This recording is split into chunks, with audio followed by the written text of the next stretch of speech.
मौत का नाम सुनते ही हर कोई डर जाता है, पर मरना तो एक दिन सबको है। कुछ लोग लंबी उम्र तक जीते हैं, वहीं कुछ लोग अचानक से इस दुनिया को अलविदा कह देते हैं।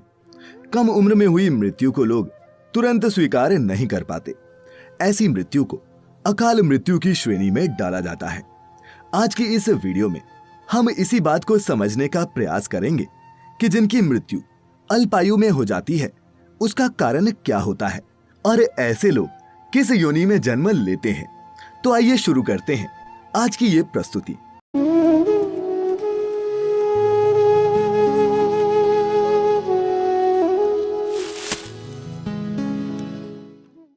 मित्रों, गरुड़ पुराण में बताया गया है कि मनुष्य के जीवन के 7 चक्र निश्चित हैं और यदि कोई मनुष्य इस चक्र को पूरा नहीं करता, अर्थात जो अल्पायु में ही मृत्यु को प्राप्त हो जाता है, उसे मृत्यु के बाद भी कई प्रकार के कष्ट भोगने पड़ते हैं। पर सबसे पहले ये जानना बहुत जरूरी है कि अल्पायु में मृत्यु का क्या मतलब होता है। गरुड़ पुराण के सिंहावलोकन अध्याय में बताया गया है कि यदि कोई प्राणी भूख से पीड़ित होकर मर जाता है, या फिर हिंसक प्राणी द्वारा मार दिया जाता है, या फिर जो विष तथा अग्नि से मृत्यु को प्राप्त होता है, जिसकी मृत्यु जल में डूबने से हो जाती है, या फिर जो सर्प के काटने से मर जाता है, अथवा जिसकी मृत्यु दुर्घटना या फिर रोग के कारण हो जाती है, वह अकाल मृत्यु को प्राप्त होता है।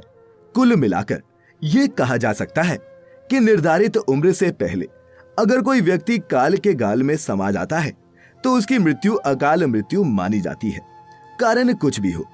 गरुड़ पुराण में भगवान विष्णु ने बताया है कि जिस मनुष्य अथवा प्राणी की मृत्यु प्राकृतिक होती है, वह 3, 10, 13 अथवा 40 दिन के अंदर दूसरा शरीर धारण कर लेती है।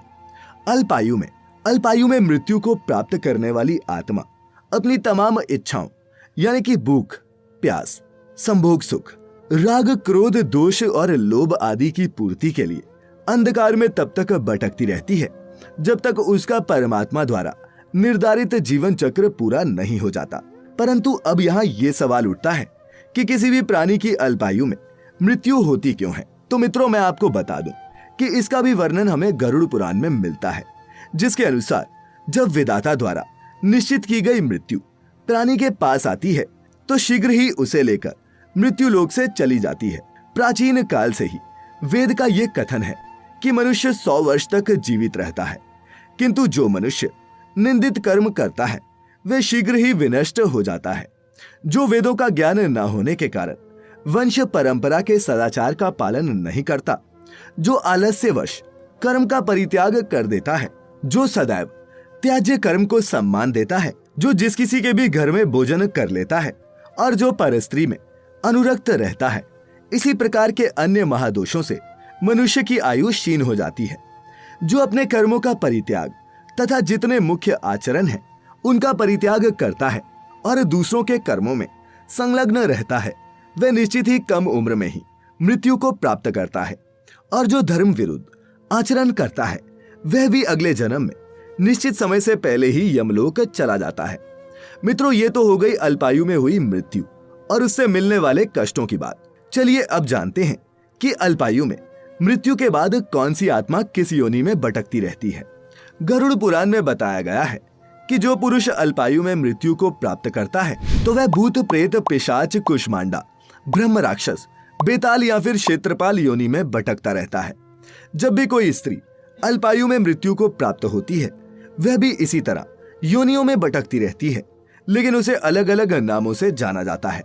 जैसे कि यदि कोई नवयुवती, स्त्री या फिर प्रसूता कम उम्र में मृत्यु को प्राप्त हो जाए तो वह चुड़ैल बन जाती है। वहीं जब किसी कुंवारी कन्या की मृत्यु अल्पायु में हो जाती है तो उसे देवी योनि में भटकना पड़ता है। इस प्रकार की मृत्यु के बाद मृत आत्मा को शांति कैसे प्राप्त हो, इसके लिए भी गरुड़ पुराण में कुछ उपाय बताए गए हैं, जो इस प्रकार हैं। अल्पायु में हुई मृत्यु के बाद मृत आत्मा की शांति के हेतु उनके परिवारजनों को नदी या फिर तालाब में तर्पण करना चाहिए। साथ ही मृत आत्मा की इच्छा की पूर्ति के लिए पिंडदान अथवा सत्कर्म जैसे दान पुण्य अथवा गीता का पाठ भी करवाना चाहिए। इन कर्म कांडों को कम से कम 3 वर्षों तक चलते रहना चाहिए। साथ ही बरसी आने पर भूखे ज्ञानी जनी, महात्माओं या फिर बालकों को भोजन करवाना चाहिए ताकि मृत आत्मा को जल्द से जल्द मुक्ति मिल सके। वैसे दुर्घटना, रोग या फिर किसी दूसरी प्रकार की अकाल मृत्यु को रोकना हम इंसानों के बस में नहीं है और ये सब हमारे पिछले जन्म के कर्मों पर ही आधारित होता है। तो मित्रों, हम उम्मीद करते हैं कि आपको हमारी आज की वीडियो से कुछ न कुछ सीखने को मिला होगा। अगर ये वीडियो आपको पसंद आई हो तो इसे लाइक करने के साथ साथ अपने मित्रों रिश्तेदारों के साथ साझा करना ना भूलें।